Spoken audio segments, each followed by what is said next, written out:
उनको ये सब नजर नहीं आ रहा है, ये सब नजर नहीं आ रहा है।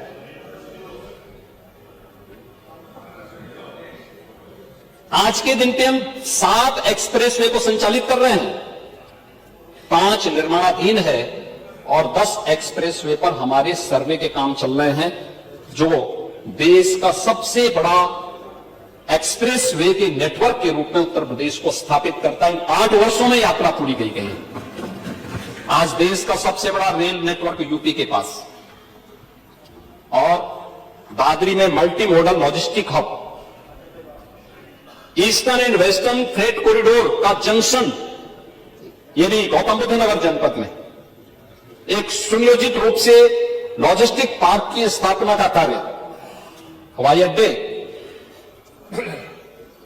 जो 2 क्रियाशील थे, 2 आंशिक क्रियाशील थे।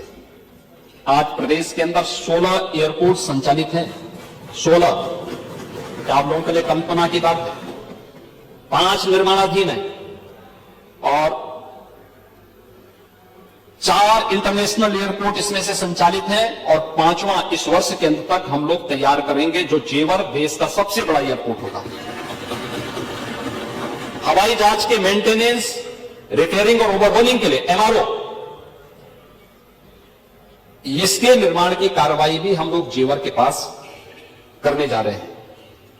इंफ्रास्ट्रक्चर में सुधार न केवल हमारी लॉजिस्टिक की लागत को कम करता है, बल्कि निवेश और रोजगार के नए अवसर भी उत्तर प्रदेश के लिए प्रदान करता है। औद्योगिक विकास, औद्योगिक विकास 1947 से 2017 बदहाल कानून व्यवस्था, स्वाभाविक रूप से जब व्यक्ति ही सुरक्षित नहीं तो पूंजी क्या सुरक्षित होगी। किसी भी निवेशक की को प्लान करने या उसकी अरुचि को बढ़ाता है। औद्योगिक विकास नीति की शून्यता, पिक एंड चूज था, कोई पॉलिसी नहीं, पॉलिटिकल विल पावर की कमी थी, कोई राजनीतिक इच्छा शक्ति नहीं थी, और दूरदर्शी निर्णयों के कारण सार्वजनिक क्षेत्र की इकाइयों में तालाबंदी। कानपुर क्यों बर्बाद हो गया? कानपुर के सदस्य भी यहां से गायब थे, वे भी गायब हो गए, वो बोलना नहीं चाहते थे, इच्छा ही नहीं, क्योंकि बोले तो सुनना नहीं चाहते ना, क्योंकि उसके लिए स्वयं दोषी हैं।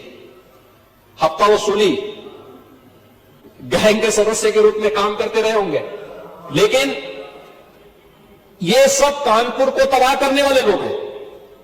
पारंपरिक हस्तशिल्प और उद्योग के लिए कोई प्रोत्साहन नहीं। पांडे जी, आप तो इतने बुजुर्ग हैं, इतने वरिष्ठ हैं, और आपने देखा होगा उत्तर प्रदेश सूक्ष्म लघु मध्यम उद्यम का एक क्लस्टर रहा है, हर जनपद में रहा है, हर जनपद में रहा है, बहुत समृद्ध रहा है यूपी से। लेकिन ये हतोत्साहित होकर के एकदम मरणासन हो गया था। और 8 वर्ष में जो हुआ है, 8 वर्ष में 1947 से 2017 तक कुल 14,169 कारखाने प्रदेश के अंदर रजिस्टर्ड थे, 14,169, और आज पिछले 8 वर्ष में 27,295 कारखाने उत्तर प्रदेश के अंदर रजिस्टर्ड हैं। क्या ये निवेश नहीं हुआ है? हमने 45 लाख करोड़ रुपए के निवेश को आमंत्रित किया। हमारे MOU हुए हैं, जिनमें 15 लाख को हमने ग्राउंड ब्रेकिंग भी कराया है, जमीनी धरातल पर उतारा है।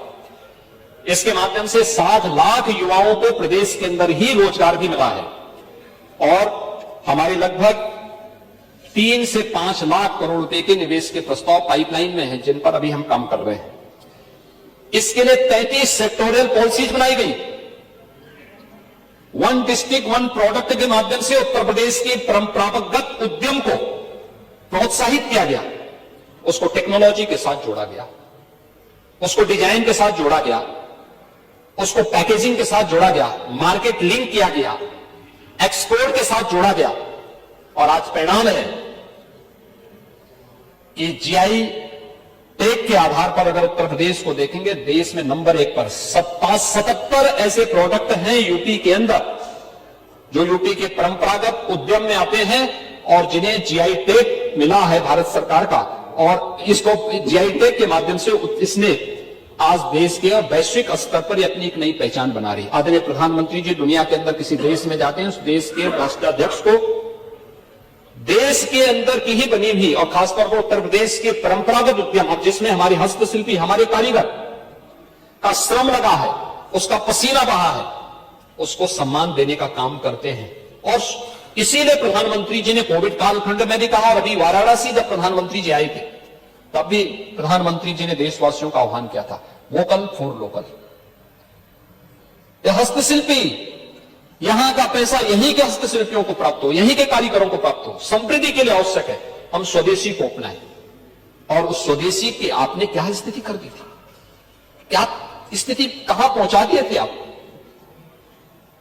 हतोत्साहित थे, हतोत्साहित थे वे सभी लोग, प्लान कर रहे थे, भूखमरी के कगार पर थे। वे सभी उद्योग बंदी के कगार पर हो चुके थे। और कौन लोग थे उसमें? वे सभी अति पिछड़ी जाति से जुड़े हुए लोग थे, वंचित थे, गरीब थे, अल्पसंख्यक थे। आप कुछ नहीं कर पाए। 4-4 बार सरकारें थी आपकी। 1947 से लेकर के लंबे समय तक कांग्रेस ने शासन किया। उन उद्यमियों के लिए, उन हस्तशिल्पियों के लिए, उन कारीगरों के लिए क्या किया? कुछ भी तो नहीं किया। अब बात करते हैं पीडीए का। मैं इसलिए कर रहा हूं, परिवार डेवलपमेंट अथॉरिटी जो आपने बनाई है, ये जनता की आंखों में धूल झोंकने के अलावा